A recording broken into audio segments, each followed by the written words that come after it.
future non-compliance, I do direct that the clerk maintains a specific register for noting any request for approval made by the Cabinet Secretary for the National Treasury pursuant to Article 223 of the Constitution and facilitate the timely tabling of all such requests before the House.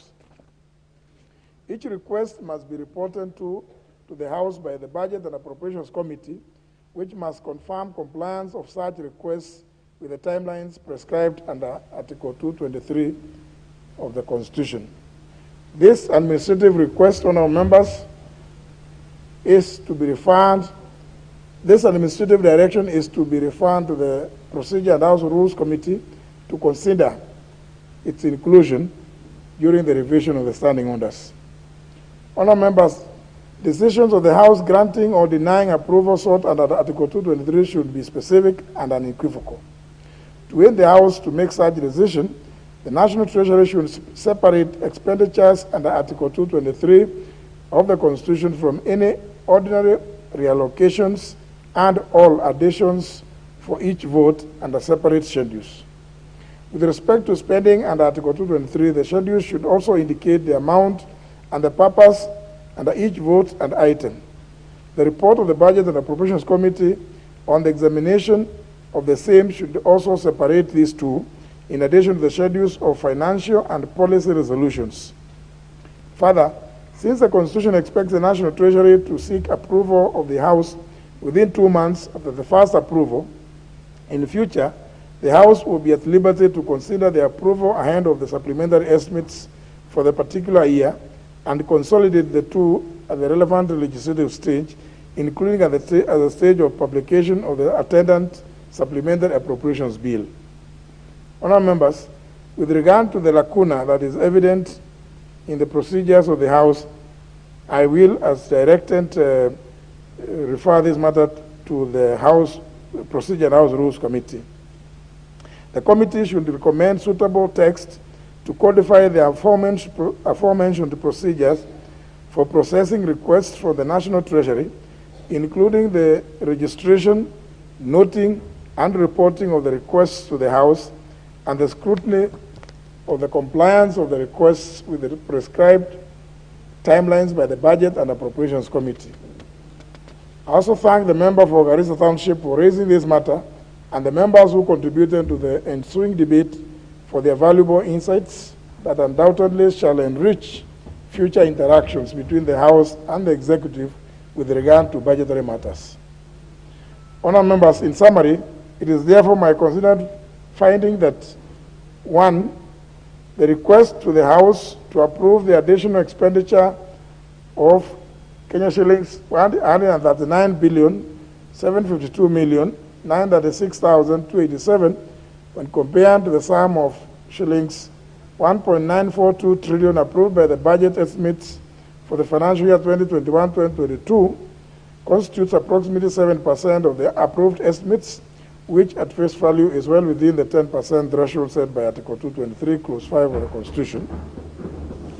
2, that since Article 259, Clause 1, Paragraph D of the Constitution requires any person interpreting the provisions of the Constitution to do so in a manner that contributes to good governance, it won't be imprudent on the part of the Speaker to allow a procedural technicality to override the important objectives sought to be achieved through supplementary estimates. In this regard, pursuant to the provision standing under number 1, the House shall continue with the process of approval of the first supplementary estimates for financial year 2021-2022 by way of consideration of the Supplementary Appropriations Bill 2022, which is now in its second reading.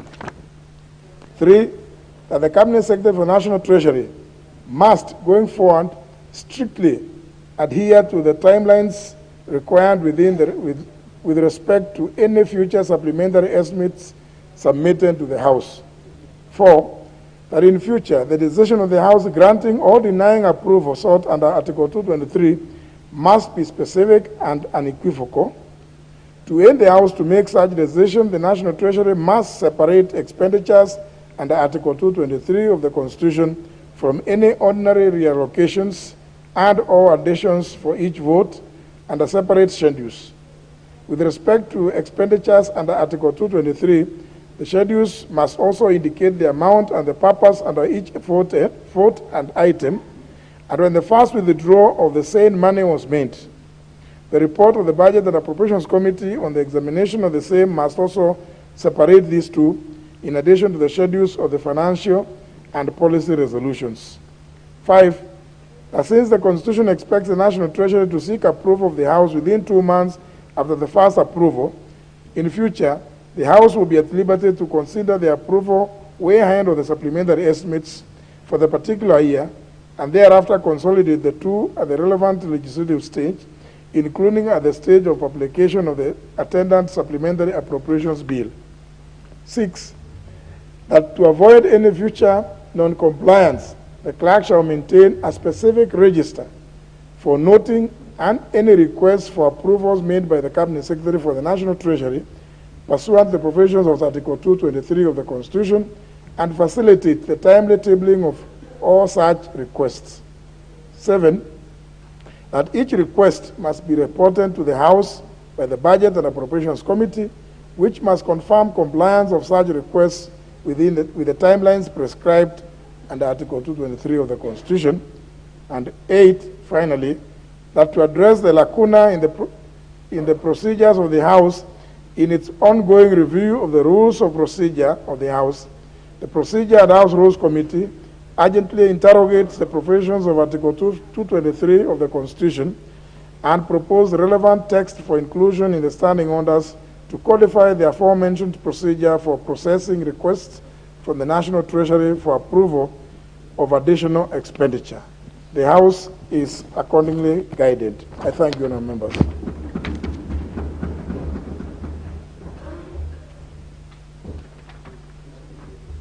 Questions?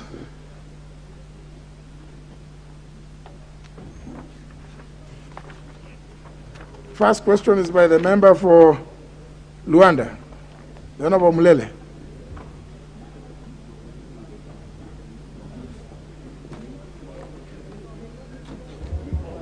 Thank you, Speaker, for that wonderful ruling. And this is a rise to ask question number 93 of 2022 to the Cabinet Secretary for Foreign Affairs. 1. Could the Cabinet Secretary state the steps the Ministry is taking to facilitate the return to Kenya of one Miss Beatrice Ayoro, holder of passport number BK 198627, who was working as a domestic worker in Najran City in Saudi Arabia, but is currently sick and confined in a house with no means of communication with her family members. 2, could the Cabinet Secretary also explain the action being taken against the directors of Messrs. 2-Star Safaris Limited, located on the 6th floor, Pioneer Plaza, Kenyatta Avenue in Nairobi, the agency responsible for the recruitment and placement of Ms. Ayoro to Saudi Arabia for failing to facilitate her return to Kenya? 3, what steps is the Ministry taking to provide a lasting solution to the rampant cases of violence and inhuman treatment of Kenyans working in the Middle East, particularly in the Kingdom of Saudi Arabia? Thank you, Speaker. Question will be replied to before the Departmental Committee on Defense and Foreign Relations. Member for Taita Taveta, the Honorable Lydia Mzigi. Thank you, Mr. Speaker. I stand to ask the question number 094 of 2022 to the Cabinet Secretary for Labor and Social Protection. 1. Could the Cabinet Secretary state the criteria used to identify and registration of elderly persons to benefit from the Older Persons Cash Transfer Fund program in Taita Taveta County?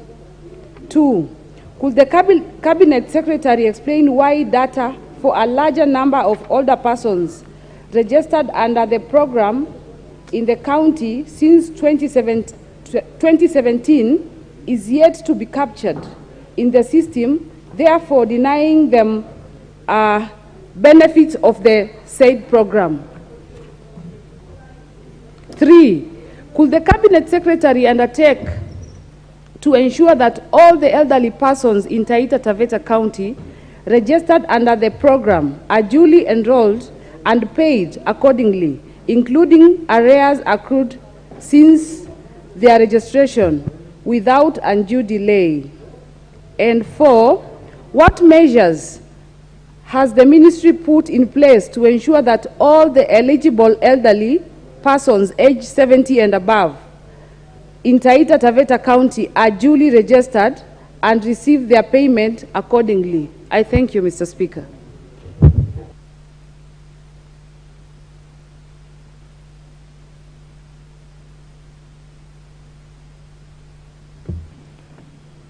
The question will be replied to before the Departmental Committee on Labor and Social Welfare. The next question is by nominated member, Honorable David Olesankok. Thank you very much, Honorable Speaker, and thank you for that very wise, well-researched ruling that you have given that can only be equated to the Solomonic ruling or the Supreme Court ruling today that declared BBI dead as a dondo. Honorable Speaker, I rise to ask question number 095 of 2022 to the Cabinet Secretary for Interior and Coordination of National Government. 1, could the Cabinet Secretary state the total amount of money collected per county as fine from the motorcycle or border riders crackdown carried out across the country during the month of March 2022, and particularly starting from Tuesday, March 8th, 2022. 2, considering that there are over 2 million motorcycles registered and operating in Kenya, which thus translate to over 35 billion Kenya shillings, if half of them paid the 35,000 shillings fine, could the Cabinet Secretary indicate the specific government agency or department to which the said monies are sent, including precise appropriation in aid? 35 billion was enough to buy watermelon into Azimio la Utapeli. Yes. 2, 3, could the Cabinet Secretary confirm that indeed the said monies have since been reflected in the National Treasury, and if yes, indicate under which vote and how they have been utilized? Thank you very much, Honorable Speaker. But you say the fines were imposed by courts of law, isn't it? Yeah. The fines were imposed by courts of law, and it's not. It's in very rare circumstances that fines would be treated as A&A. But you're asking for specifics, precise appropriation in it. Well, but you want this question to be answered by the Departmental Committee on Administration and National Security.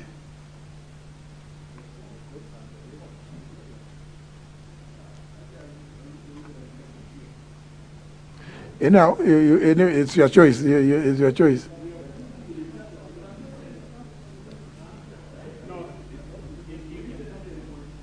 Interior. Very well. The question will be replied to before that committee, Departmental Committee on Administration and National Security.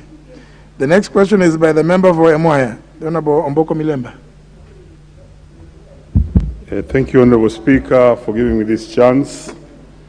But let me also make a quick comment that your decision was very wise, especially because it went for the holistic good of everyone and the country, given that we need that supplementary budget. Honorable Speaker, I rise to ask question number 096 of 2022 to the Cabinet Secretary for Interior and Coordination of National Government. What measures is the ministry putting in place to ensure that a civil registration center is established in the Mohaya constituency to facilitate service provision to the large population in need of registration services in the area. Considering that the only registration center that serves the area is located 35 kilometers away in Mbale town and is overwhelmed as it also serves the residents of Amisi, Sabatia, Vihiga, and Luanda constituencies. Number two, Honorable Speaker, could the ministry consider ensuring that each sub-county, rather constituency in Kenya, has a civil registration center with adequate staffing? Thank you, Honorable Speaker. Fred, a question will be replied to before the Departmental Committee on Administration and National Security. Last question is by the member for Mwatate, Honorable Mwandime. Thank you, Honorable Speaker. Question 97 of 2022 to the Cabinet Secretary for Transport, Infrastructure, Housing, Urban Development, and Public Works. 1. What is the status of construction of the Mtomogodi Undani-Bura Road in Taita Taveta County? 2. Could the Cabinet Secretary explain why the construction of the road has stalled, yet funds had been allocated, and indicate when the construction works will resume? 3. Could the Cabinet Secretary state the expected completion time for the said project? Thank you, Honorable Speaker. It will be replied to before the Departmental Committee on Transport and Public Works. Statement by Leader of Majority. Honorable Speaker, pursuant to the provisions of Standing Order number 44-2A, I rise to give the following statement on behalf of the House Business Committee, which met on Tuesday, the 29th of March, 2022, to prioritize the business for consideration. Honorable Speaker, as members are aware, we've had a very protracted process in the consideration and approval of the report on the Budget and Appropriations Committee on the supplementary estimates for the year 2021-2022 financial year. And I'm happy that we are able to move this process forward, and I want to thank you for your considered communication on this. And a number of the publication of the Supplementary Appropriation Bill, which has already been read a second time to actualize the financial provisions made. I urge the House to expedite this process to finality today through passage of the said bill. Honorable Speaker, however, I wish to underscore that this is a very busy season for the House, in addition to the ongoing activities outside Parliament. And as members will appreciate, we still have the conclusion of the Division of Revenue Bill 2022, which is at the Senate, the County Allocation of Revenue Bill 2022, consideration and approval of the budget estimates for the fiscal year 2022-2023, and the Finance Bill for 2022 ahead of us. There may also be other bills that need to be expedited before the Sindai recess, which is lately just about 2 months from today. In this regard, I wish to encourage members and committees to expedite any urgent business to give the House adequate time to consider and process the matters. Honorable Speaker, on Tuesday next week, the following business has been scheduled for consideration, and in a committee of the whole House, we will be looking at the Universities Amendment Bill of 2021, and if the coffee bill is not completed or processed today. We will also be looking at the second reading of the following bills: the National Electronic Single Window System Bill of 2021, the Huduma Bill 2021, the Children's Bill 2021, the Advocates Amendment Bill 2021. Madam Speaker, I'm reliably informed that there are no questions scheduled to be answered by Cabinet Secretaries in the coming week, and once the chairpersons finish consolidating the questions, I shall report on that next week. Honorable Speaker, the House Business Committee will reconvene on Tuesday, the 5th of April, 2022, to schedule the business for the rest of the week. I now wish to lay this statement on the table of the House. Thank you, Honorable Speaker.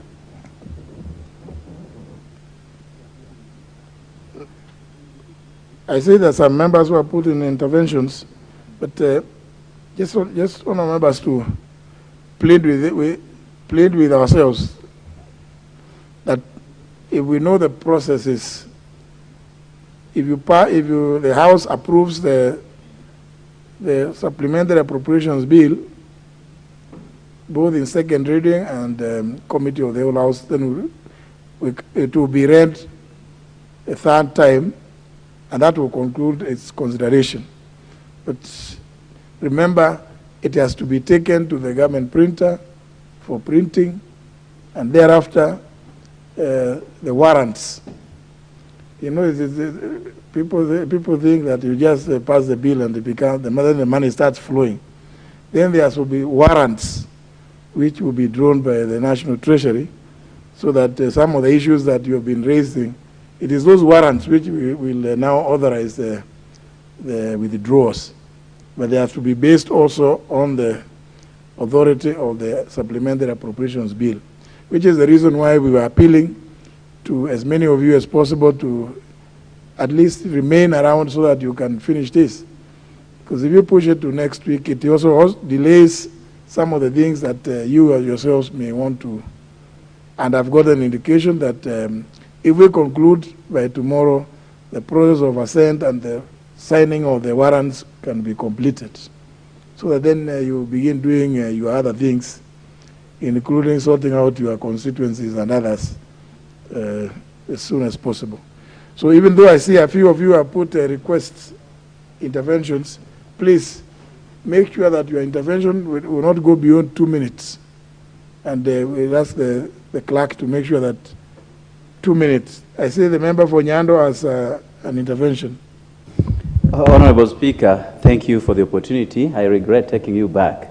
As you were reading the ruling, Honorable Speaker, I was pricked to say something, and that is by applauding you for such a very important ruling that you've come up with.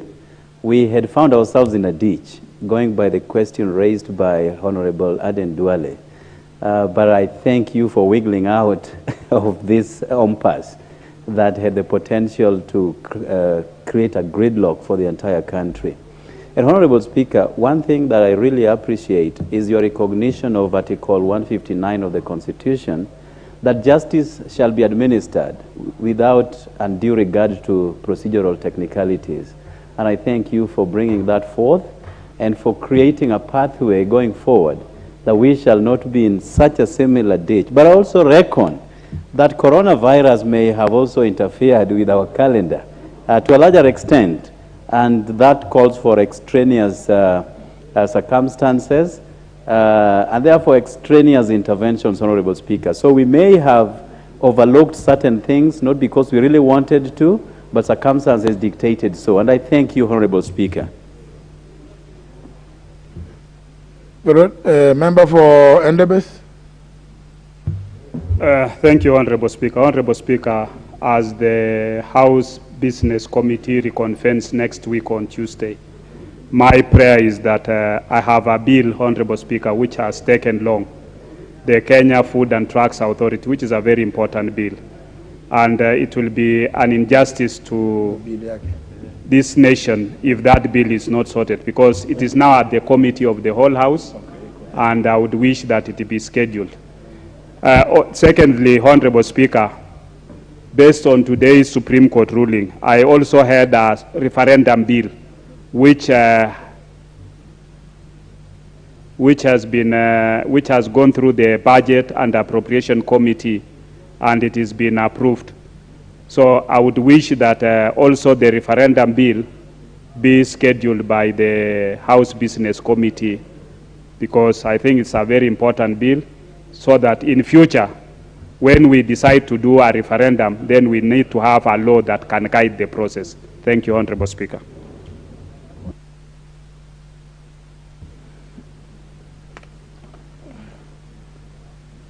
I say, what? Honorable Sankok, you also have an intervention? That was the original one? Yes, because I just wanted to congratulate you for that ruling and still say that it was a very wise ruling. We love it as Kenyans, and we really respect the ruling. But the House Business Committee should also expedite most of the bills, Honorable Speaker. And Honorable Speaker, again, the ruling in the Supreme Court also concur well with you, as it is a very good ruling. We thank the judges. BBI, the handshake brothers love you, but Kenyans hated you more. Rest in peace, BBI.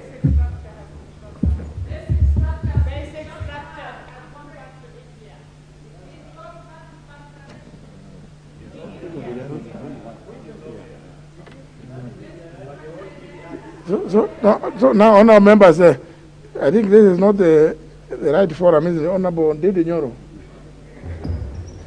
Thank you very much, Mr. Speaker. And I rise on a point of order, Mr. Speaker, to seek your indulgence. I know this is not procedural, and that is why I am seeking for your indulgence through the standing order number 1, that today we have had a monumental ruling by the Supreme Court of Kenya, Mr. Speaker, and this is a process that actually even came to this House. Mr. Speaker, I'm seeking your indulgence that we have a motion of adjournment for a few minutes for us to be able to ventilate and congratulate our judiciary following the very good ruling, Mr. Speaker, that has happened today. As we are aware, as the citizens of Kenya, this process, Mr. Speaker, from the onset has been marred with a lot of unconstitutionality, Mr. Speaker. A lot of public funds have been spent through this process, Mr. Speaker. And also, the ruling today, Mr. Speaker, that the President is immune. Mr. Speaker, that does not also confer immunity to the many public servants who were engaged in this illegal and unconstitutional process, Mr. Speaker, like one PS of Interior who came out and told Kenyans that they are going to swallow this process like malaria queen. That is why, Mr. Speaker, I'm seeking for your indulgence for us to be able to ventilate, congratulate our judiciary for this very good ruling that has happened today, Mr. Speaker, by putting a stop to the BBI reggae and shenanigans, Mr. Speaker, and the conmanship that wrapped the entire process. Mr. Speaker, I seek for your indulgence at the standing order number 1 that we ventilate, Mr. Speaker, and put our voice on this very important ruling. Honourable members, but you know, standing order number 1 only applies where there are no specific provisions. If you had intentions of moving a motion of adjournment, you need to have brought it to the Speaker, and you know within which timelines. So I'm surprised the member for Suba South, North, is saying yes. He's saying yes all of a sudden, and I know how to be a strict observer of the rules. So Honorable Ndindi, unfortunately, it can't happen now. So, but of course, nothing stops any of you, even outside on the streets, to go and congratulate. We have a media house. We have the media center also here. Honorable Tiende Molo.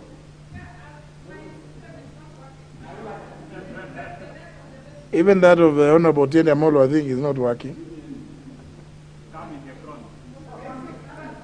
Give him, it's not working from here. Thank you. Mr. Speaker, because the Supreme Court decision appears to excite a number of members, especially those who do not understand the law, like Honorable Sankok, allow me to inform the Honorable Sankok that contrary to his celebration, he should actually be mourning, because out of 7 fundamental points, the Supreme Court allowed 5 grounds. Of fundamental importance is that it has set the stage for reggae to resume immediately after the elections. Thank you. I think, honourable members, let's not how you are introducing a language that is not applicable in the house. Reggae.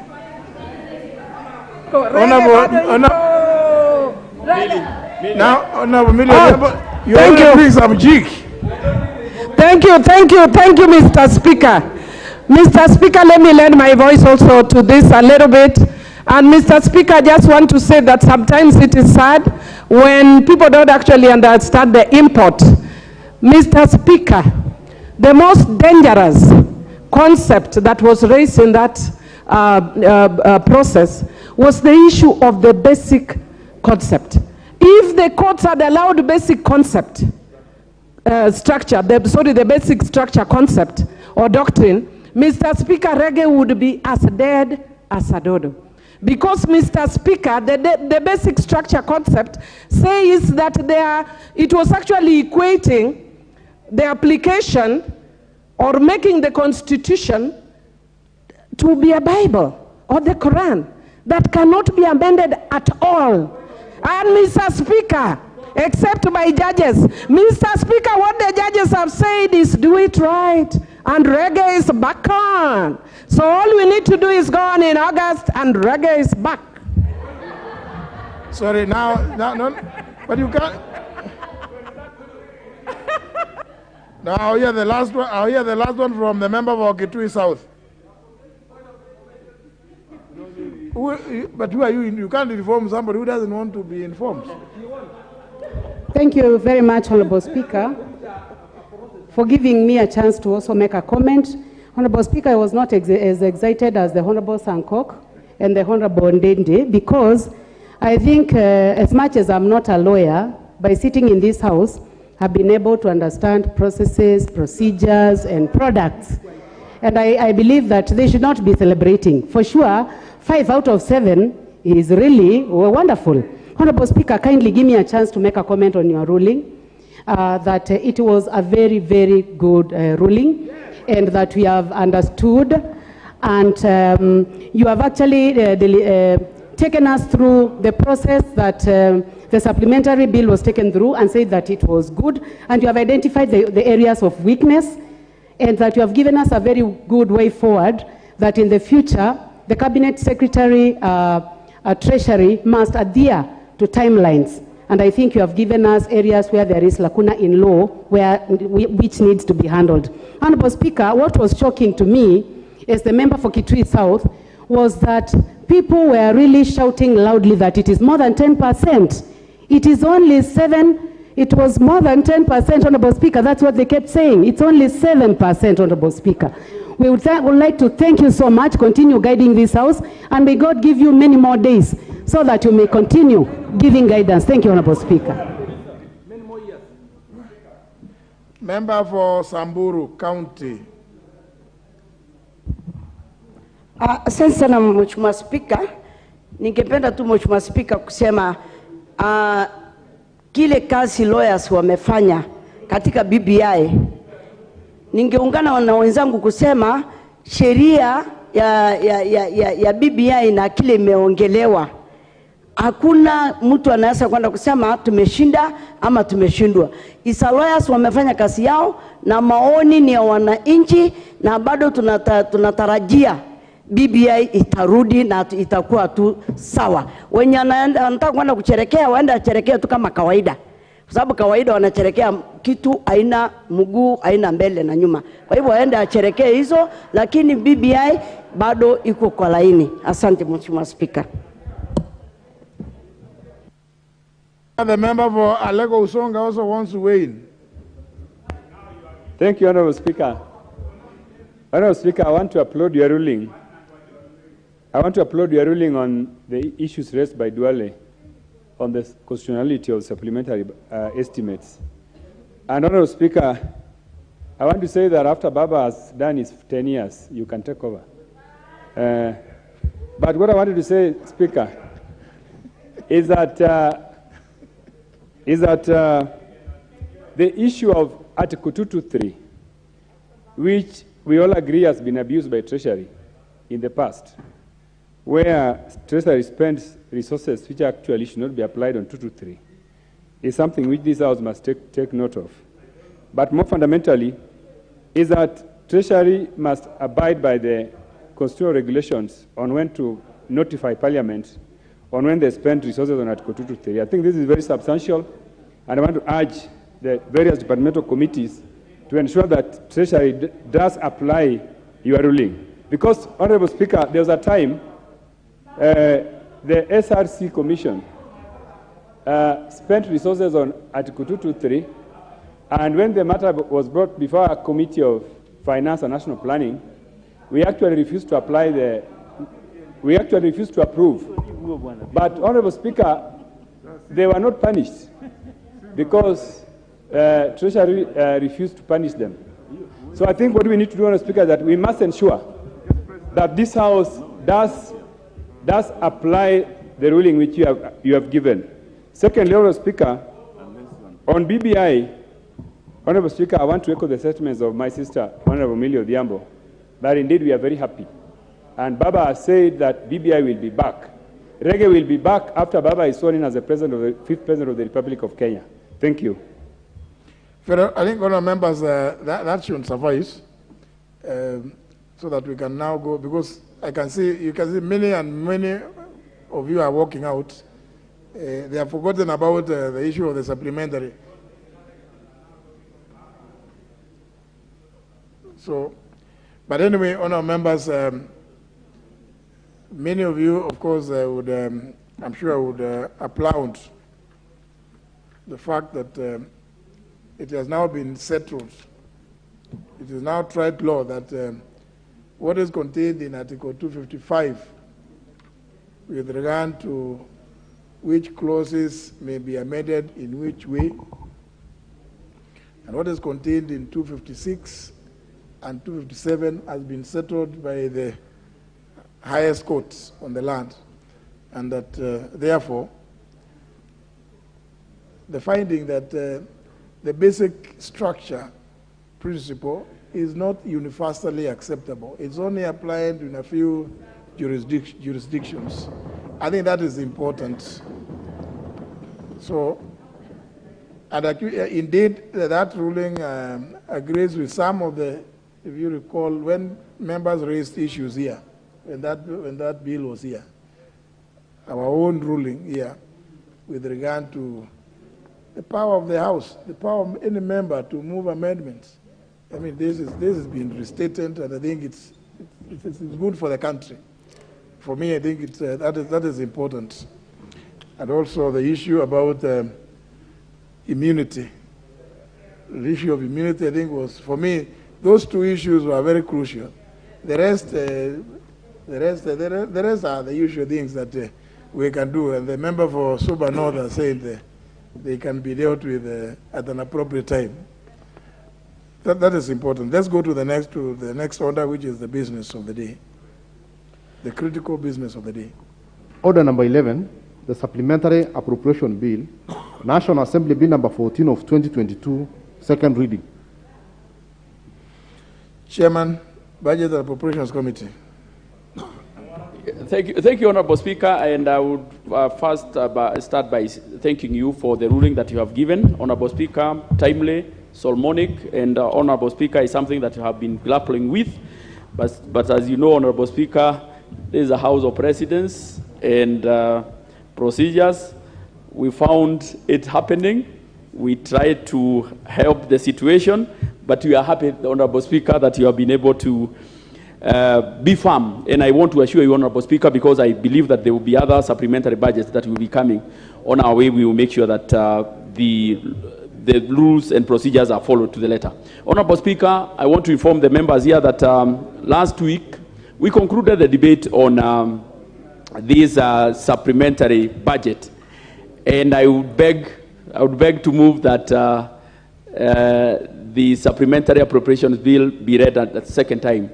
As I move, Honorable Speaker, I want to say that the critical issues that are highlighted in this supplementary budget supplementary budget one, I want to bring to the attention of members that in this one we have put the 4.9 billion shillings that were in arrears, Honorable Speaker, for the CDF. We have made that funds available, and with the conclusion of this debate and maybe the assenting of this law, then definitely it will mean that those funds should be disbursed to the respective constituencies. I understand each constituency was supposed to get about 12 million shillings. Honorable Speaker, on On a different issue, Honorable Speaker, the fuel crisis that has hit the world, Honorable Speaker, Kenya has not been spared.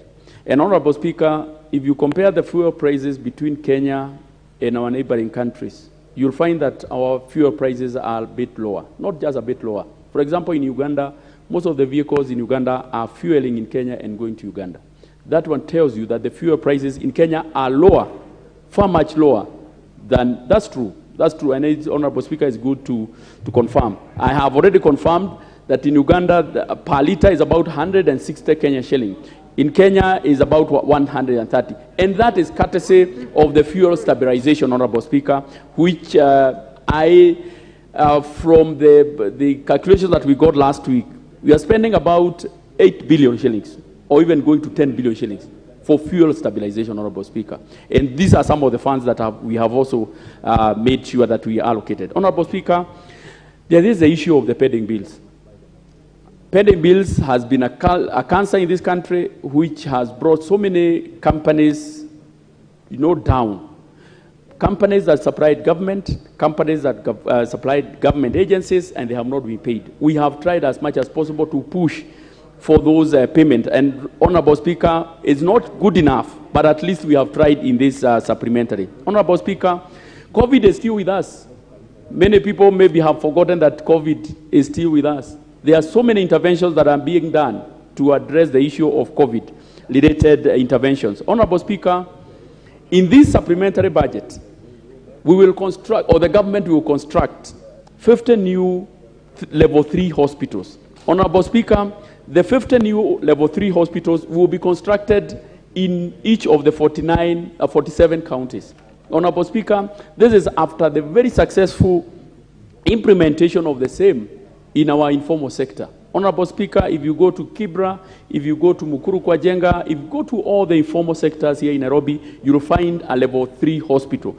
The patients who are going to Kenyatta, Honorable Speaker, are no longer going to Kenyatta. Kenyatta is no longer congested because the new hospitals, the level 3 hospitals that have been done in Nairobi through NMS have proved to offload the many patients that were going to Kenyatta. And the government has seen it fit to replicate the same in all the 47 counties and maybe 3 in some of the informal sectors. Honorable Speaker, I also want to inform this House that we have also put provision for alleviating the famine and hunger that is in the country, Honorable Speaker. There has been failed rains, Honorable Speaker, for the last, I think, almost 1 year, Honorable Speaker. We have put funds, or we are appropriating funds to make sure that we alleviate that situation. Honorable Speaker, this is just a repetition of what we actually discussed last week. And without saying so much, Honorable Speaker, I beg to move and request the Majority Whip, Honorable Wangwe, to second. I thank you, Honorable. Honorable Wangwe. Thank you, Honorable Speaker. Honorable Speaker, I wish to second this motion that about the Supplementary Appropriation Bill, number 14 of 2022. Honorable Speaker, this bill is going to enable the heavy shocks that are existing, Honorable Speaker, in the country today. Most of us are experiencing constraint in terms of what we are able to consume because, Honorable Speaker, the production of the suppliers to the ministries have been curtailed, not to be paid, Honorable Speaker, because the money is not there. Therefore, Honorable Speaker, my urge to my colleagues this afternoon is that we pass this appropriation bill very fast so that money trickles down quickly and we stabilize, Honorable Speaker, the challenges that are existing in the country. Honorable Speaker, those who are trading with the ministries and sagas, there is no money. And once there is no money in the central, in the government, Honorable Speaker, what it means is generally the private sector also doesn't have money at all. Therefore, it's important, Honorable Speaker, that we push this appropriation bill so that we get everything stabilized in the country. Good of what is being proposed in this supplementary, Honorable Speaker, generally is the 4.9 billion which is being going to the CDF. Honorable Speaker, we are towards the tail end of our term, and it's important that all the pledges made is achieved by all our colleagues. Notwithstanding, Honorable Speaker, those who will come back and those who will not. It's important that they fulfill what they pledge to their constituents, and it's good that amount is put in the budget, Honorable Speaker. Honorable Speaker, I wouldn't want to take most of the time, as my chair has said, and I wish now to second. Thank you.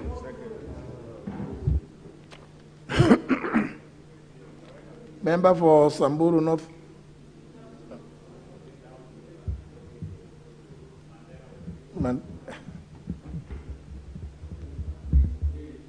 It was not no, I was not giving you a chance to speak. You see, the member for Samburu North, I'm sure, where he was, he must have been conversing in the local lingua, so he didn't hear what was being. Honourable members, I propose the question, which is that the Supplementary Appropriations Bill, National Assembly Bill number 14 of 2022, be now read a second time.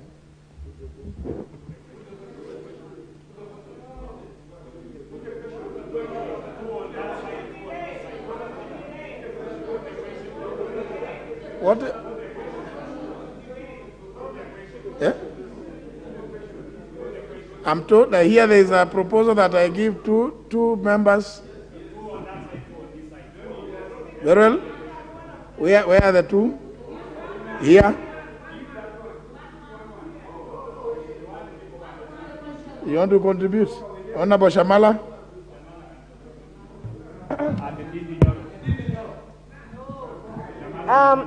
Thank you, Mr. Speaker, sir. Indeed, I have listened carefully to the chair of the Budget and Appropriation Committee, and I recognize and appreciate that pending bills must be settled. Pending bills are settled. It's important because you have money circulating within the economy. However, there is one thing that concerns me, and my heart was really aching when I heard Florence Mutua, the woman rep in Busia, discussing the issue of the slashing of funds for national schools on food, on the food and nutrition. And this really concerned me is because it is about children. Children need to be well nourished, they must be healthy, they must be developed in order to learn. I then saw in one of the expenditures or lines a recurrent expenditure bill for 500 million that fell under the National Land Commission. In fact, I even brought an amendment to the effect that this amount be, and in that amendment that this amount be removed and taken to the early learning and basic education program for feeding. It is on this premise and under access to information, because food is a human right, what was this recurrent expenditure to which was now reduced from 500 to 250 million, and why was it such a priority and a bigger priority than feeding the children of Kenya? Member for Samburu North.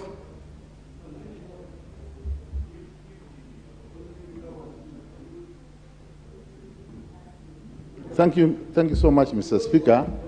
Mr. Speaker, I support this bill, appropriation bill, supplementary appropriation bill to be passed. But I want to also, it is important to fast track it because, Mr. Speaker, from where I come from, we are facing serious drought.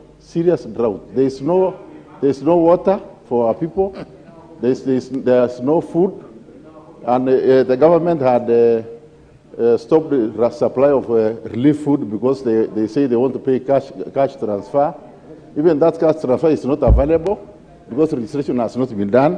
So this bill, I hope it is going along to fasten supply of cash instead of foodstuffs, and also to alleviate the hunger that is within our people. Parents also don't have school fees, and we are opening schools in the next 1 month. So I think again this money, if it is focused to pay money to the schools, so that they can be able to get school fees for the children. Mr. Speaker, the other issue is about the equalization fund. For the almost now 4 years, we have not been able to get the equalization fund. Yet there are some projects which actually were awarded, and the work has not started because the contractors are not sure whether they are going to get money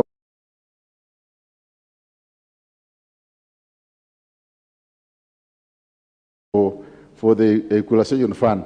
On the CDF issue, I want to thank the chairman and the committee for remembering the outstanding bills, the unpaid projects that were done by CDF committees in the previous years. So this one again will assist in availing money to the local people so that the money can be circulate among the communities within our areas. The last issue, Mr. Speaker, is also about insecurity. That we are still facing a lot of problems.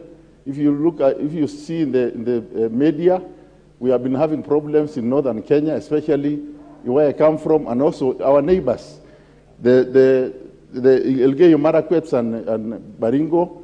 I think this money, if this supplementary budget, I hope it's going to support, and even Pokot.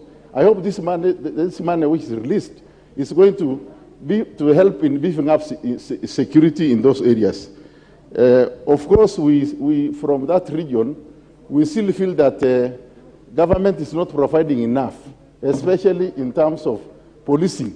We still think that police are not able to contain in northern Kenya, especially in the Rift Valley areas of the valley, the Zukta Valley and its environs. So we feel that as people who come from there, leaders, we feel that our local policemen, the local National Police Reserve, can actually become a backup to the police. And if they are recruited and vetted and trained and supported, empowered by some payment like what they have been doing before, this issue can also be addressed, the issue of insecurity.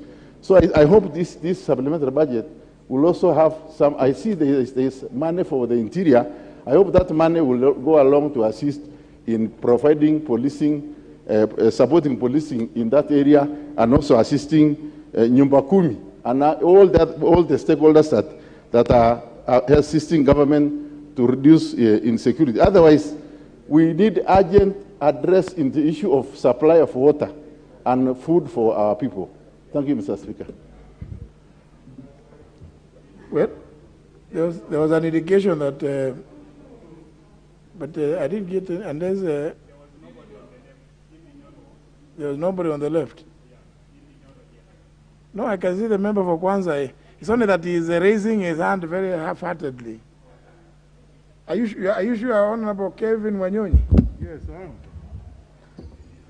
am. Mr. Speaker, thank you very much for the chance to contribute this supplementary appropriation bill. I think it's, as just mentioned by the chair, we have a serious problem of fuel in this country. And in fact, my coming to Nairobi from Western Kenya was an issue. I had to fuel my vehicle 3 times at a very high price. And I don't want to agree with the chairman saying that our prices of fuel is lower here than Uganda. You should ask me, because we having people going to Uganda to fuel. So I think you are actually out of the information, because the fuel in Uganda, Mr. Speaker, is even lower than this country. And I want to tell you, because I come from the border and I know what is happening. So it is good that you have put in some money there.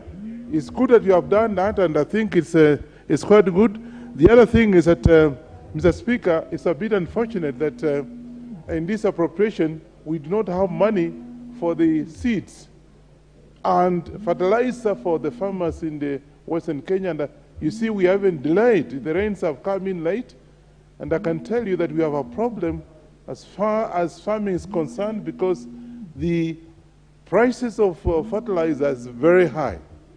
And I hope that in this bill, because I haven't seen it in details, there's some money for subsidy for the farmers, because the cost of fertilizer has gone up very, very high, And I think, Mr. Speaker, we should also look at that. But all in all, I want to support this bill, and I hope we'll be able to trace some of the issues that are actually affecting our Kenyans. And particularly, as I said, the fertilizer issue and the fuel issue, which has mentioned, CDF, I think you have also said, well, CDF, I think there's money for the projects that are not completed, and I think this supplementary appropriation bill has addressed that, and I hope that that will be able to help those who are actually depending on the completion of the projects in CDF will be completed in good time. As you know, the election is just around the corner. I support. I think, you know, now members, I don't know whether it is, you see, we need many of you here. But you can see what is happening, everybody is just walking away. Let me hear the member for Odaya. Member for Odaya.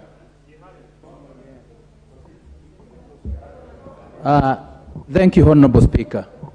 Honorable Speaker, I stand to support the bill, and more so, I support the critical areas that the bill has been able to address, particularly on NGCDF, the 4.9 billion, because this is the time we really need this kind of funds to support parents who are about to take kids back to school, and I'm sure our honorable members will appropriate enough money for bursaries, because we know that there are difficulties down there, that the cost of living for sure is high, and the only way to support our population is through interventions like bursaries and those other areas. Honorable Speaker, I also want to appreciate the inclusion of 400 million to pay pending bills, because this, Honorable Speaker, will go a long way in ensuring that there is money in circulation, and also support, Honorable Speaker, the contractors who are certainly suffering a lot when they are not paid on time.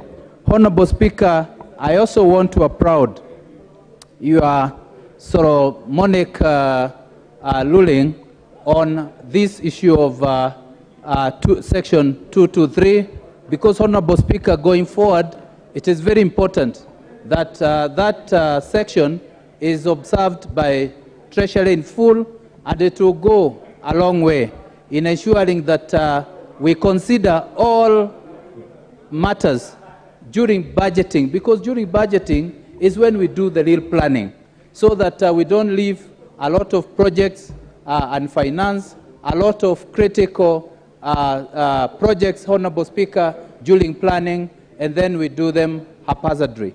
Honorable Speaker, that ruling is very important, and I'm sure the way you have given, particularly the procedure of accommodating requests from Treasury, because for sure there was no procedure on ensuring that every request comes within the 2-month period to this House to approve. So, Honorable Speaker, I think we'll take advantage of your ruling today to ensure that this House, which is a budget-making House, is fully involved in all that goes on in the budget-making process.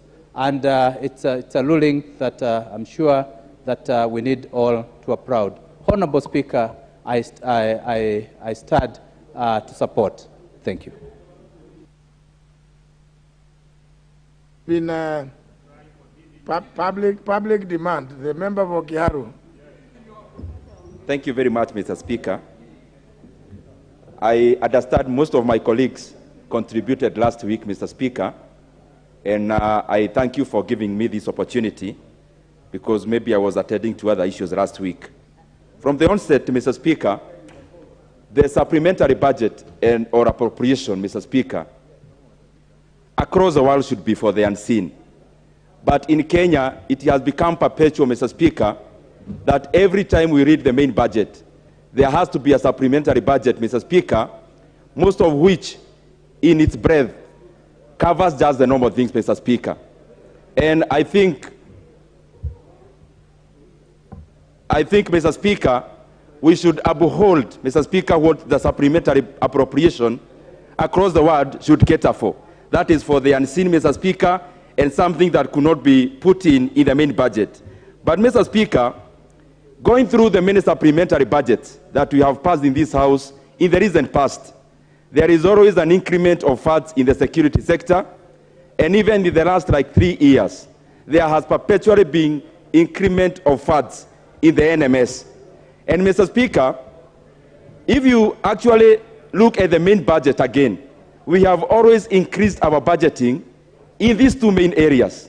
And, Mr. Speaker, the reason why I'm speaking about these two main areas is that in this particular time, we actually slashed some of the money that was meant for the school feeding program and increased the same money, Mr. Speaker, to the security docket. And even looking through what we are increasing, Mr. Speaker, we increased around 500 million shillings to Huduma Number, Mr. Speaker, a project that does not necessarily benefit the Kenyan people. Also, Mr. Speaker, it would have been my wish that we looked at our farmers, Mr. Speaker, in terms of lowering the prices of fertilizer, because, Mr. Speaker, as I said when I was moving my amendment to this supplementary budget, Mr. Speaker, we needed to lower the price of our inputs for agriculture, and mainly the fertilizer. And, Mr. Speaker, we need to be seen as people who understand what Kenyans are going through. Mr. Speaker, coming here to increase money for Huduma Number, and at the same time we do not, Mr. Speaker, think about our farmers, and especially lowering the prices of fertilizer, I think is very insensitive. But also, Mr. Speaker, globally, I think as a country, we need to bite the bullet when it comes to the issue of paying bills. Mr. Speaker, it has become like a chorus, that every time you are talking about budget-making process, every time the president is addressing the nation, we keep referencing on the issue of paying bills. But I don't think our words match our action, Mr. Speaker, because there are many vendors out there, there are many people who have done business with government who are wallowing in poverty, Mr. Speaker, after doing business with government, and they are all over chasing their payments.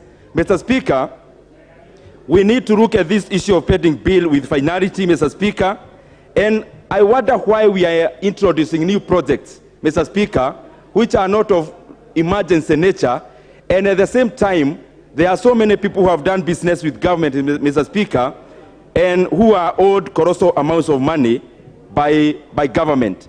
I think the issue of paying bills is very important, Mr. Speaker, in terms of the velocity of money, in terms of the circulation of money in our economy, because this, Mr. Speaker, in the long run, hurts our economy even at the bottom. Mr. Speaker, the issue of debt, and I keep talking about it here, is a very important issue when we are talking about budget making, and even as we talk about the supplementary. Because generally speaking, Mr. Speaker, our country, the amount of money we are using and you are appropriating to pay just interest rates in our loans has actually now exceeded the amount of money we pay for salaries for our civil servants. And, Mr. Speaker, we need to be very mindful as a House, as a nation, about the fiscal prudence in our nation. Because we have overborrowed, Mr. Speaker, and I have said before in this House that even after we input the cap of 9 trillion Kenya shillings, Mr. Speaker, if you tabulate the amount of money that has been borrowed by the Treasury directly and actually include the other monies, like the fallback position of the PPP and the guarantees, Mr. Speaker, we are exceeding 11.9 trillion Kenya shillings. And, Mr. Speaker, this is unsustainable in the long run because, as I said there before, Mr. Speaker, we cannot be a borrowing nation. And many people in this House, most of the time, they argue that most of the economies actually borrow. And most of us actually cite the USA and even Japan. But, Mr. Speaker, our conditions are different. In a country like Japan that has overborrowed, Mr. Speaker, even beyond 200% of their GDP, they also led to other countries. But, Mr. Speaker, our borrowing is one way. We only borrow, but we do not lend. Mr. Speaker, I think going forward, we need to be very mindful about the fiscal prudence in this nation. We borrow what is sustainable, and we should try to budget, Mr. Speaker, within the limits of our revenues. With that, Mr. Speaker, I submit.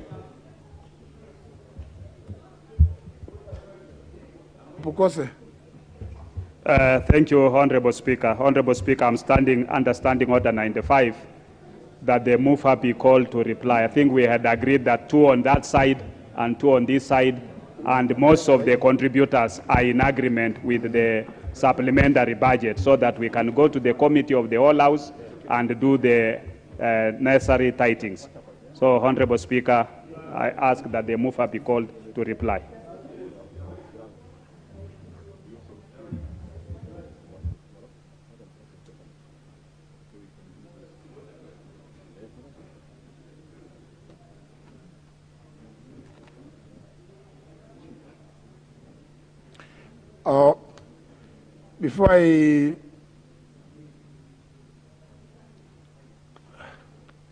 Before I put the question on 95, I want to go back to, again, because of certain businesses which are bearing between the two houses, go back to order number 6.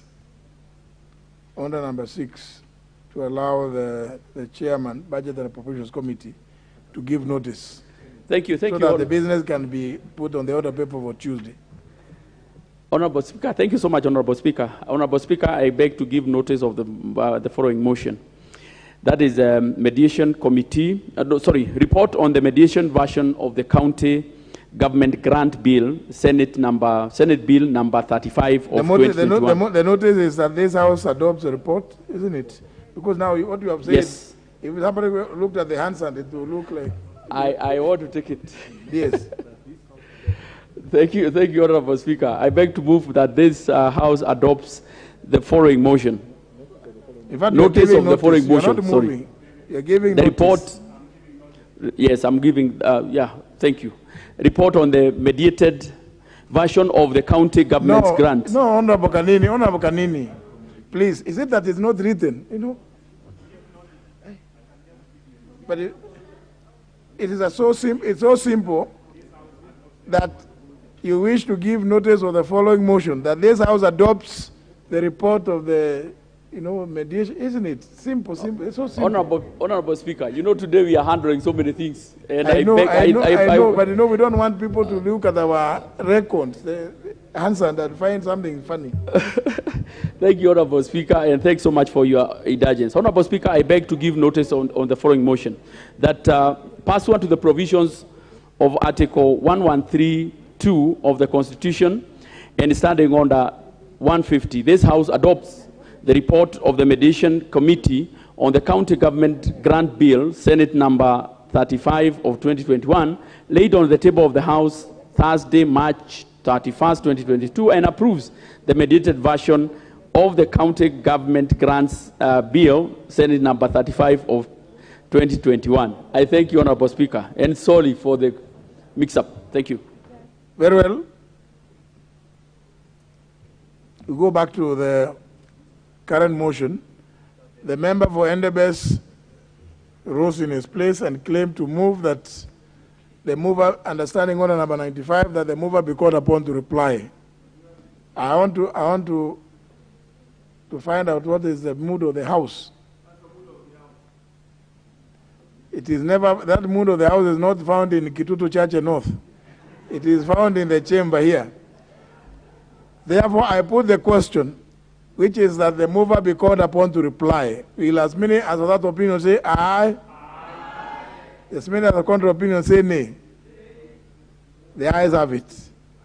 As you can see, it is not in the Kitutu Church North. Honorable Kanini Kega. Thank you, Honorable Speaker. I want to thank each and everyone, Honorable Speaker, who has contributed, Honorable Speaker. And we have heard the concerns, Honorable Speaker. We will make sure that the concerns are addressed either in the supplementary tool or the estimates that we'll be considering in a few. Honorable Speaker, I also want to notify the House that there will be some few amendments that I will be moving in the first schedule, Honorable Speaker, as we go to the Committee of the Whole. I beg to reply. Very well, honourable members, I've been informed that we still have quorum, and thank you for staying this far. But just beg you that please continue, both in committee and for the third reading. Honourable members, I put the question, which is that the Supplementary Appropriation Bill, National Assembly Bill number 14 of 2022, be now read a second time. Will as many as of that opinion say aye? Aye. Will as many as the contrary opinion say nay? The ayes have it. A bill for an act of Parliament to authorize the issue of certain sums of money out of the consolidated fund and the application toward the service of the year ending on the 30th June 2022, and to appropriate those sums for certain public services and purposes. The chairman, the Committee of Agriculture, you have an intervention before we move to the next order. Where is the chairman of Agriculture? He has placed an intervention. What? Member for Moiben. How? What?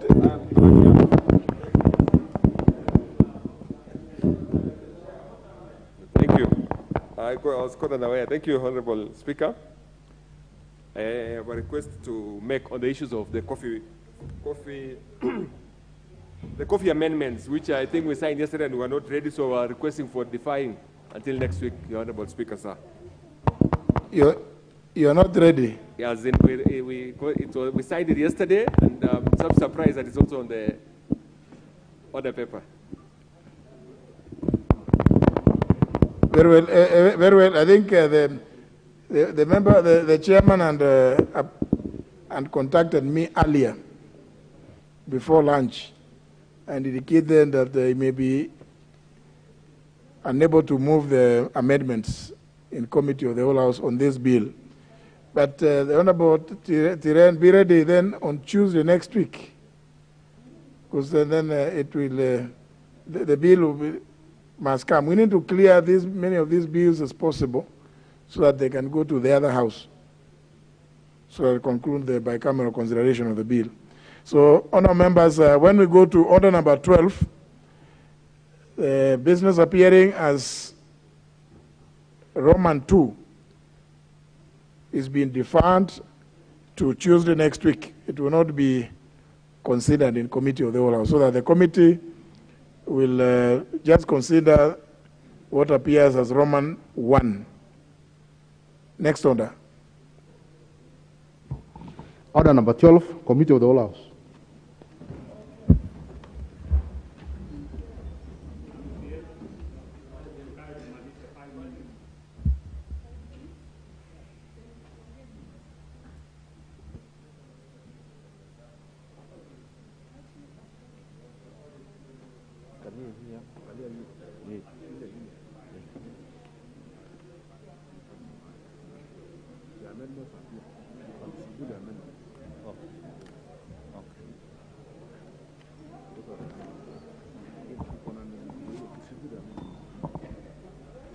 Honourable members, order.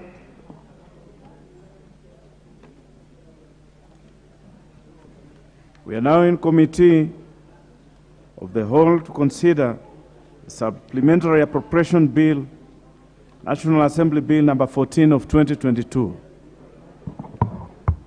Clauses 2, 3, 4, and 5. I propose the question that clauses 2, 3, 4, and 5 be part of the bill. There are no amendments to this. I therefore put the question that clauses 2, 3, 4, and 5 be part of the bill. Will as many of that opinion say aye? Will as many of the contrary opinion say nay? Ayes have it. First schedule. I propose the question that the first schedule be the first schedule of the bill. Chair, there is an amendment to this. Proceed. Thank you, Honourable Chair. And from the onset, Honourable Chair, I would like to mention that under vote D1 on 1091-02-2000, Road Transport Program, there is option of Kenya shilling 1 billion from the resources in the annuity program and an increase of the same to low volume sale and critical roads intervention. This was inadvertently left out as we were concluding the amendment to the motion on the report of the supplementary estimates. And it has nil effect because basically it's moving from within the same vote. Honorable Chair, I also beg to move other amendments. That is in respect of vote D1, D1091, that is State Department for Infrastructure, under program 020-2000, that is road transport, by deleting the expression of Kenya shilling 3,438 million and substituting therefore with the expression of Kenya shilling 3,138 million shillings. And the justification of is to cater for budget realignment on account of allocation that was wrongly added as we concluded the consideration of the supplementary estimates. I don't know whether I'll do all of them or I do one by one. Because it's basically the... Yes, it is in the same schedule, in the so schedule. you can proceed with all of them. B, in respect of vote D1109, that is Ministry of Water and Sanitation and Irrigation, under the program 117,000, that is Water and Sewerage Infrastructure Development, by deleting the expression of Kenya shilling 956,500,000 and substituting therefore with the expression of Kenya shilling 1,306,500,000, and the justification of is to cater for the realignment on the account of an allocation that was wrongly left out and included in the transport budget as we concluded the consideration of the supplementary estimate. You see that the figures that have moved from roads are the actual figures that came to water.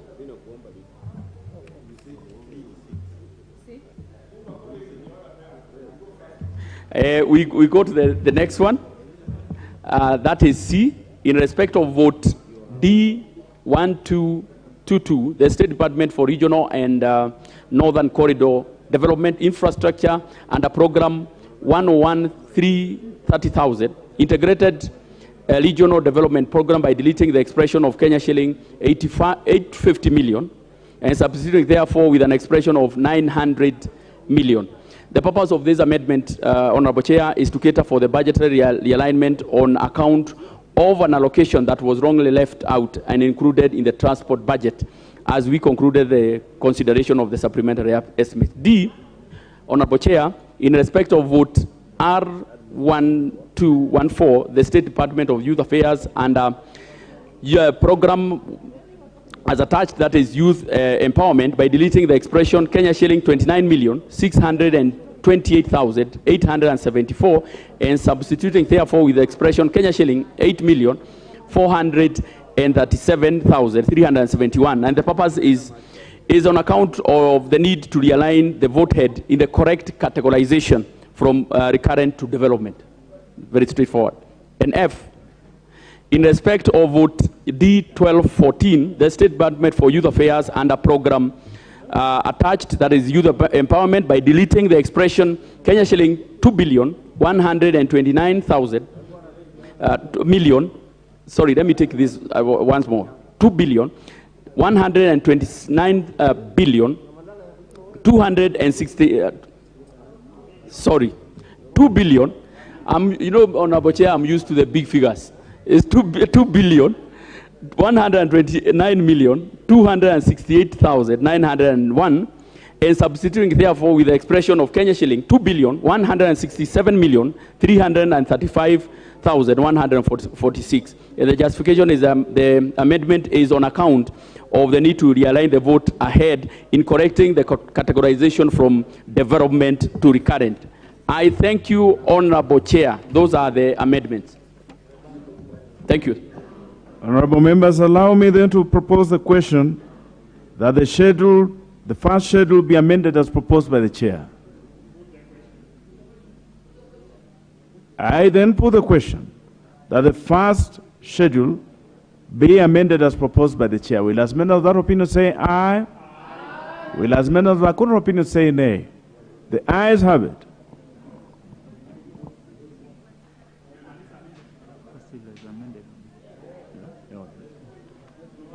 I now put the global question that the first schedule, as amended, be part of the bill. Will as many of that opinion say aye? Aye. Will as many of the contrary opinion say nay? The ayes have it. Second schedule. I propose the question that the second schedule be the second schedule of the bill. I now put the question that the second schedule be the second schedule of the bill. Will as many of that opinion say aye? Aye. Will as many as of a contrary opinion say nay? The ayes have it. Title. I propose the question that the title be the title of the bill. I now put the question that the title be the title of the bill. Will as many of that opinion say aye? Aye. Will as many as of a contrary opinion say nay? Nay. The ayes have it. Clause 1. I propose the question that clause 1 be part of the bill.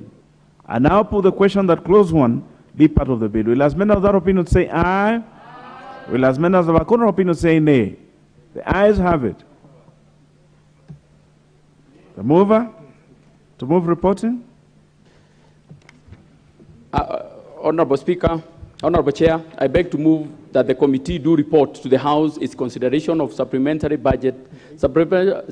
appropriations bill, National Assembly Bill number 14 of 2022, and its approval therefore with amendments. I now put the question, which is that the committee do report to the House its consideration of the supplementary appropriation bill, National Assembly Bill number 14 of 2022, and its approval thereof with amendments. Will as many of that opinion say aye? Aye. Will as many as of a contrary opinion say nay? The ayes have it.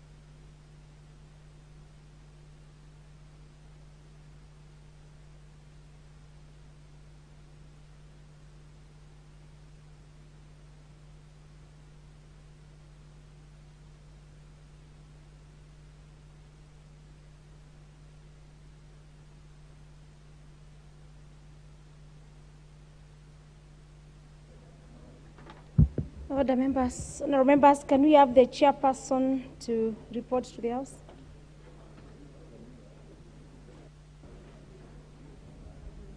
Honorable Speaker, I beg to report that the Committee of the Whole House has considered the Supplementary Appropriation Bill, National Assembly Bill number 14 of 2022, and approved the same with amendments. Very well. The mover of the bill to move agreement with the report. Honorable Speaker, I beg to move that the House do agree with the committee in the said report, and I also request Honorable Kemunya to second the motion for agreement with the report of the Committee of the Whole House. Honorable Kemunya for seconding. Honorable Speaker, I beg to second.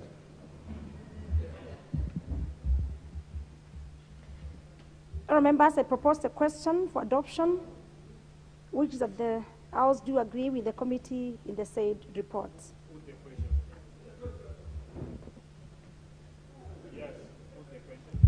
And with that, members, I move to put the question for adoption, which is that the House do agree with the committee in the said report. As many as of this opinion say aye, aye. And as many as of a contrary opinion say nay. Honorable members, the ayes have it. The mover of the bill to move the third reading.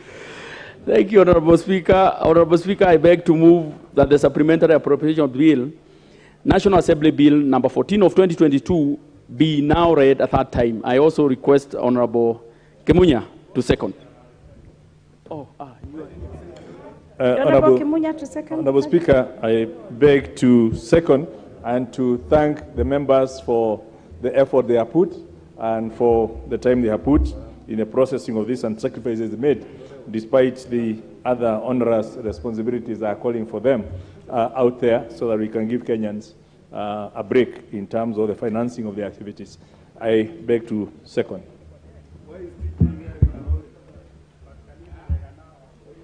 Honourable members, I propose the question for the third reading, which is the Supplementary Appropriation Bill, National Assembly Bill number 14 of 2022, be now read a third time.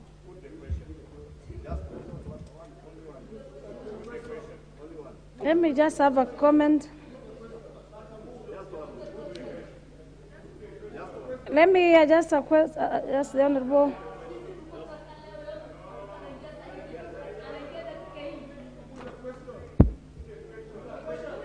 Let me hear the member.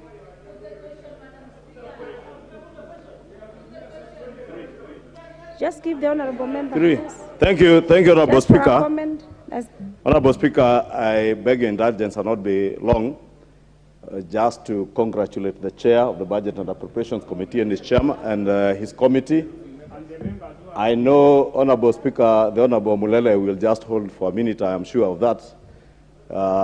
But Chair, I also wanted to point out, Honourable Chair, that indeed the communication that the Speaker gave is very well informed, but also to encourage the Budget and Appropriations Committee that where Treasury goes against the law, and we have a precedent, Honourable Speaker, in the Budget and Appropriations Committee of refusing to approve anything that goes ultra via the Constitution in terms of Article 223.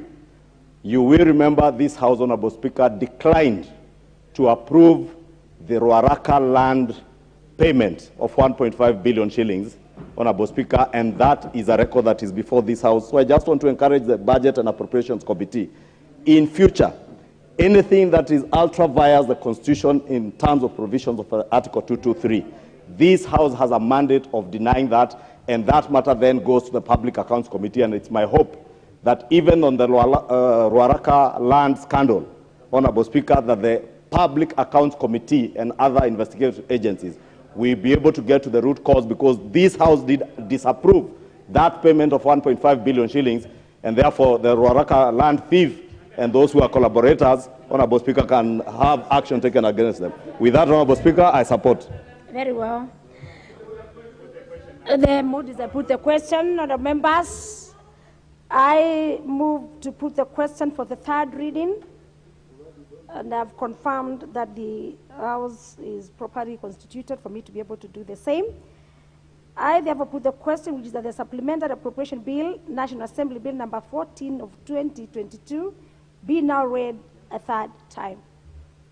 As many as have that opinion say aye. Aye. And as many as have a contrary opinion say nay. The ayes have it.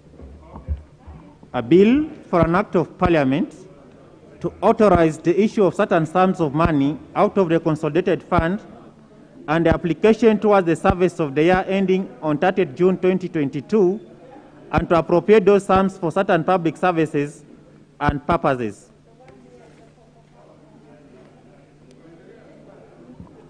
Order number 13, the Elections Amendment Bill, National Assembly Bill number 3 of 2022, second reading.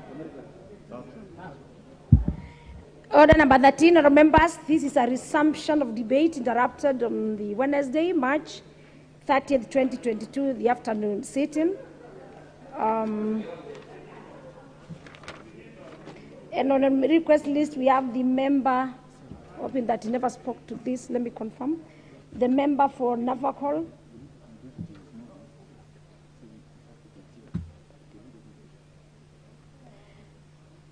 Very well. I have confirmed that the leader of majority was moving. So you have the floor to... So you have the floor, the leader of majority.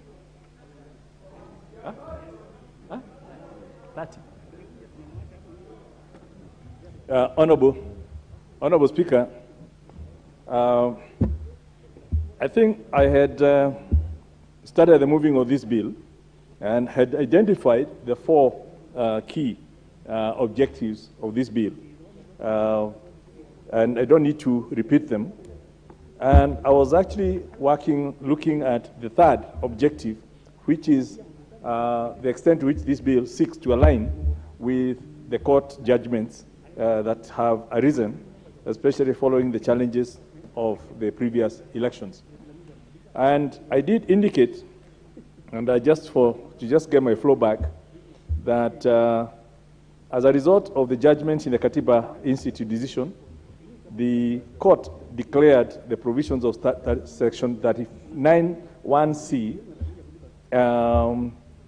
A of it, 1D, 1E, and 1F, as well as 1G, invalid for purposes of being unconstitutional. And I did indicate yesterday that the risk we obviously have is that these are still showing as if they are part of the bill. For anyone downloading the bill, the Election Act, number 24 of 2011, it still contains these provisions, and until Parliament pronounces itself and says this should be deleted from the law books, they will still remain there. So they are otious, they are redundant, but they are still lying there, and this bill is seeking to actually expand them from the law books to the extent that the courts have declared them unconstitutional. In terms of 39(1)(c) A, I think the court was unhappy with obviously the way it's worded, and it caused the problems and the challenges that came. And what the consultation between the Attorney General's office, between the IEBC as the primary stakeholder in this matter, have now come up with a new formulation, which is basically to replace the entire 39(1)(c) and replace it with a more systematic formulation that starts from the polling station, because the courts did underscore the primacy of Form 34A and Form 34B as, especially the 34A, that the results declared at the polling station, I think that's the minor care decision, that is the result. And hence, the bill then seeks to capture the flow of results once they have been announced at the polling center, that the presiding officer would electronically transmit that image directly to the National Tallying Center, and then will also manually transmit the same to the constituency tallying center, and the constituency returning officer is then required to collect for the constituency, declare the winner for the constituency, and then also take physically the collected results to the National Tallying Center, which is basically an arithmetic exercise. And then the commission, basically their job is to tally, verify, and declare the results of the presidential election for the for the polling center station results. You will note that in the existing 1C, there's a third provision in the current act, which basically requires the IEBC to publish the polling result forms on an online public portal maintained by the Commission. And I believe this is part of the challenges that we are witnessed, and to avoid those things. So that has been removed, so that we now let IEBC do what they have to do within the Constitution and announce the results in accordance with the Constitution, without having to this issue of provisional results, which have been one of the things that have raised emotions unnecessarily, as people get into that portal and pick what they want to see. Some media hype up what they want to see, and it's in this kind of situation of hyping up that and hyping up the results that has caused unnecessary tension in the people, so that when results move in a direction that people do not want, the standard thing with the Kenyan people is that the election has been rigged. So we would want to let that happen, just as it happens in the constituency, that all the results come, they are tallied. There's no reason why people cannot do their own tallying individually from their agents, but then we don't have this overhyped. And I believe that's exactly why the court also removed this live transmission by the media, which was causing unnecessary tensions. And we saw that happened in 2007, we saw the challenges had in 2017 without the standards being put. Especially noting that we also have close to 11,000, according to IEBC, polling centers that do not have the 3G coverage to facilitate that electronic. So while waiting for those results to come and creating some hype differently, then that could cause problems. I also,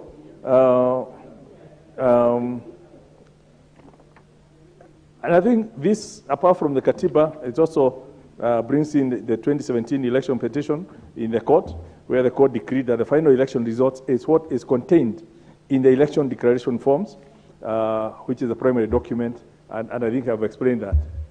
Further, the court took issue with some of the amendments then, which had been introduced in 2016.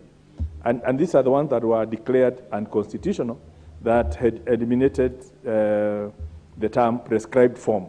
So now we are reinstating that form, that it's in the prescribed form, not just any form. So the main issue really that the court had warranting a declaration of invalidity of Section 39 was failure to indicate that the results submitted to have to be submitted in the prescribed form, which is the famous Form 34A series at the polling station, Form 34B at the Constituent Standing Center, and I believe it's Form 34C at the county. So that 34 series is important, but it must be in the prescribed form, not just results being transmitted. That's what the court told us. So basically, and to quote, if you allow me, Honorable Speaker, to quote part of that decision in the court, the judge observed that the problem, and I quote, "The problem insofar as I can see is with regard to transmission of results from polling stations to the constituency and national tallying centers as required by the new section 39(1)(ca). And that 39(1)(ca), again for the record and for members, basically says that for purposes of a presidential election, the commission shall electronically transmit and physically deliver the tabulated results of an election for the president from a polling station to the constituency tallying center and to the national tallying center. Now, so what the judge observed then, if I continue, is first, there's no requirement for the results to be transmitted in any prescribed form, which was an essential requirement in the deleted subsection.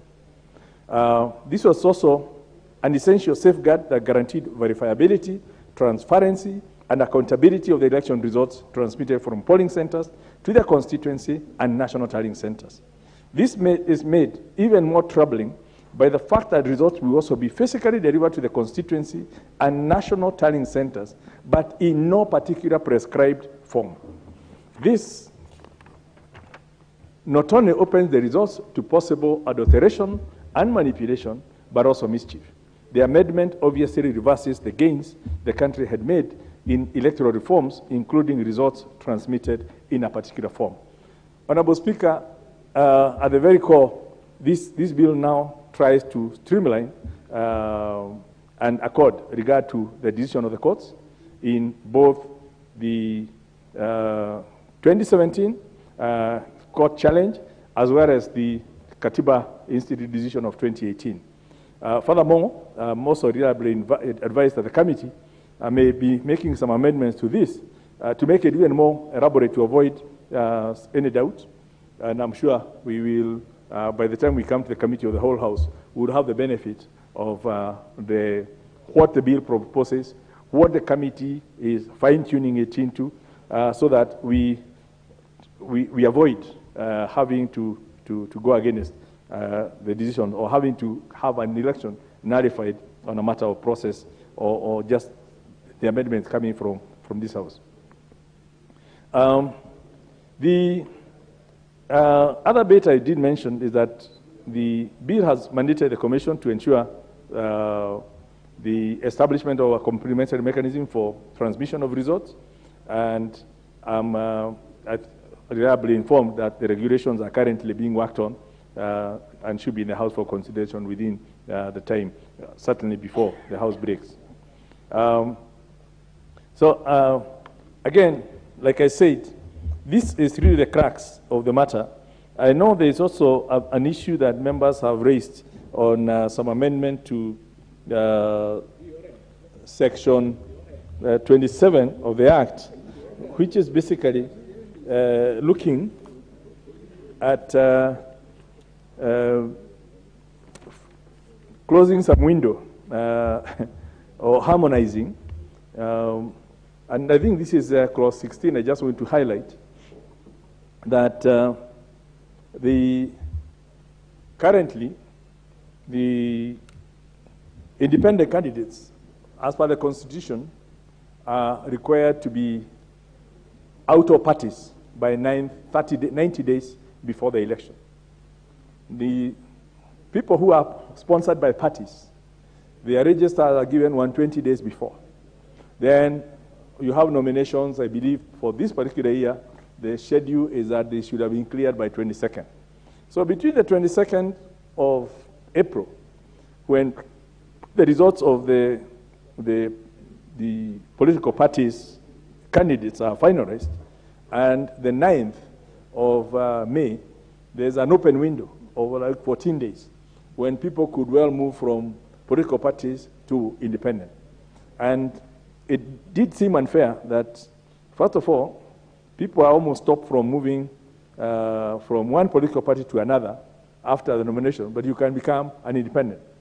And also for people who really put lots of effort into the election, and the people who you beat in the nomination then come back to challenge you again as independent. It doesn't look fair, and I think that's why the IBC, as part of tidying up, did request that perhaps we need to synchronize those two dates so that what's good for the goose is all good for the gander. If you choose to be independent ab initio. If you choose to be a party sponsored candidate, do so at the beginning. And those two processes should take place simultaneously within May, rather than now what we are doing within April, and others then have advantage of having to do it in May when they've also got the advantage of the ground and what is happening. And yet it doesn't look like fair play or fair ground.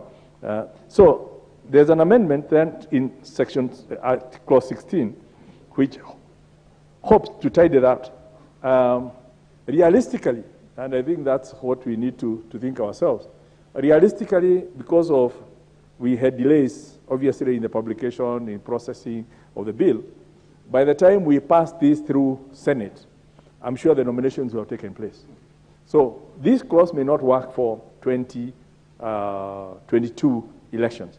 And I want the House to have that in mind, that when we are doing it for posterity.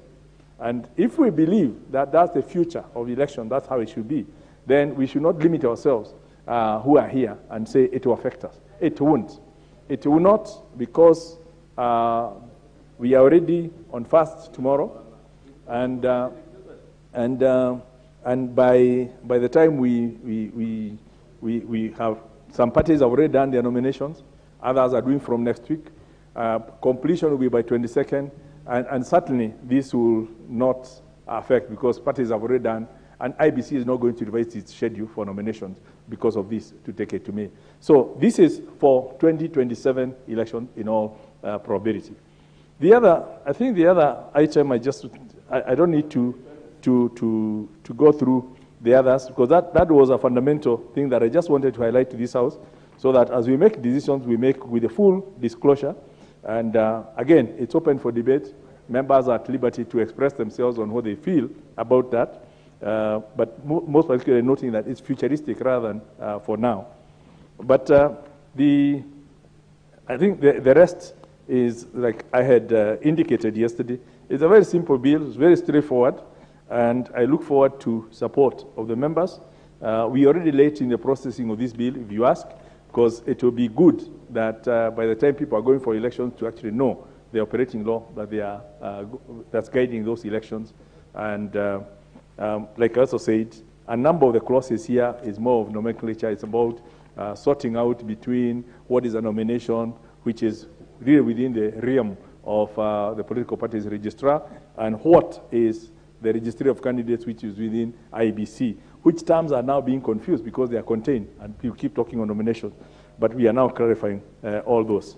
And the other one, political party, again, defining it within here to be in accord with what is defined in the Political Parties Act, just again, for avoidance of doubt.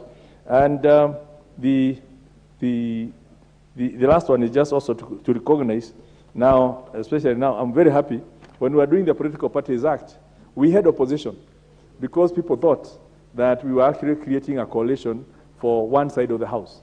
In the event, we now have two coalitions running.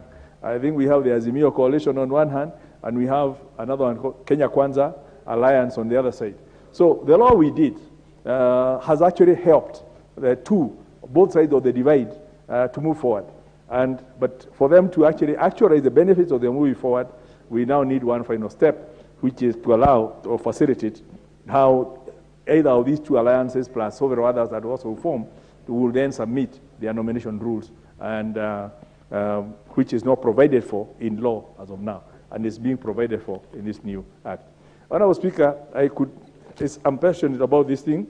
I'm very happy that the committee of JLAC has been looking at this bill, even when it was a legislative proposal.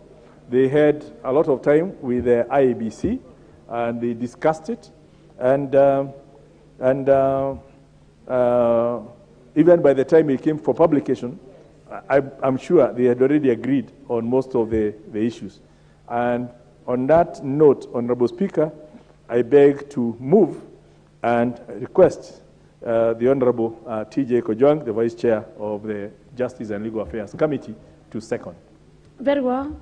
Before the Honourable T.J. Kojwang seconds, please remember, join me in welcoming two students from Kikuyu constituency who are seated at the Speaker's Gallery. Angela Wamunyu from Kianda School and Hemi Mumbi from Miara School. You're welcome to the assembly. Then, yes, can we have Honorable T.J. Kojwang? Madam Speaker, I thank you for an opportunity to second this bill. May I know that I have 30 minutes? I think that is what available for me so that I can plan myself accordingly. Madam Speaker, this bill is a culmination of several bills that... Honorable T.J., yes, you have 30 minutes, yes, because you are doing it as a chair. Yes, it is a culmination of several legislations we have made to safeguard the electoral process. You know that we worked on Political Parties Act. We have worked on several bills touching on campaign financing. This is now the last of them that therefore anchors the electoral process in Kenya. It is an important bill for members. We decree, everybody has said so, that election legislation should not come in the middle of election cycle. It is not wise, but here it is, as we can see. The problem of legislation making is that government bills would emanate from cabinet through the Attorney General. This is where there is a disconnect, that we need to see how to process these things in a manner that gives the House the teeth that it has for legislative making. And so they take as long as they want in cabinet, and they bring to us these things at the tail end of an exercise. And so, doing the best we could with what we have, we still have a situation like such as this, that while a referee has already held the whistle and the players are on the field, then the referee holds the game and changes or seeks to change the rules. It is not fair. And we have said so. We have told the Commission, we have told the Executive that in future, this House will express itself very strongly on such processes that seem to be changing rules of the game, as it were. It is because of this that, for example, Madam Chair, you see members are reacting naturally, because it is coming at a point at which people have taken interests, and there is the fear of the unknown. Not actually fear, but it's the anxiety and the perplexity of the unknown. And so when you find changes in the middle of the ship, it is a problem. But having said so, I want to assure the country, and I want to assure members that we as a committee, we have looked at this bill in and out. And the text that the committee has come up with is so far the cleanest and the safest that there has been in the history of electoral practices in Kenya. The bill, as you see it, is very raw, but it gives the skeleton, the structure of the amendments that are necessary to keep it strong. But I want to urge members that before you look at the bill and make an opinion, please look at the report of the committee, which is available even on the portal. Even the country, members of the public, can approach and can get the portal and read the committee's views.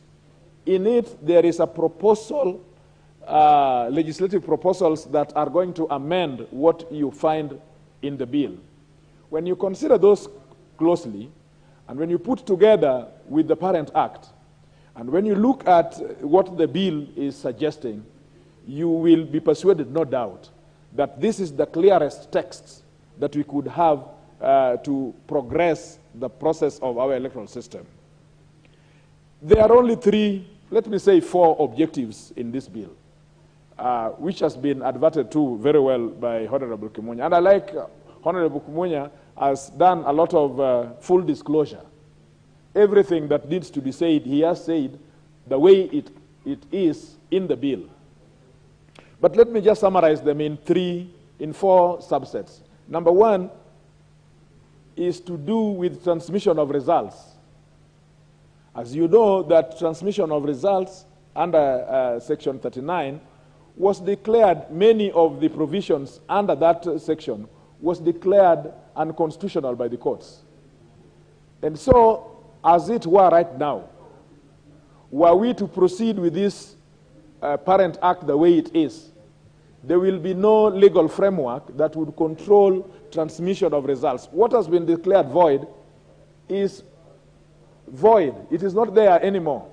In other words, there is no legislative framework. There is the Constitution, but there must be a legislation that operationalizes that Constitution. So you go into an election which cannot be transmitted. What you have will not be an election, it will be shambolic, it would lead to serious chaos, it would be a big problem that would affect the national security of this country. So it is very important. I heard some members say yesterday that, you know, we can just go to elections even with the parent act the way it is. I dare say that if we go into an election without these amendments, and I'm sure members of the Senate are listening, it is important to them. We cannot withhold these amendments. We need to process them so that we have a credible, verifiable, mature an election that can measure up to the Constitution. Number two is something we call the process by which we do data processing. You see, Kenya has Turkana, Kenya also has Wajir, Kenya has Ruaraka, and all sorts of places in this country. Young people will tell you that there is something called 5GB, there is something called 4GB, there is Thuraya, there is all this technology that has come. You have seen in petitions one after the other, including the presidential elections that we have. There are in some parts of this country in which you are unable to get those technology. And an election officer has to travel 300 kilometers looking for that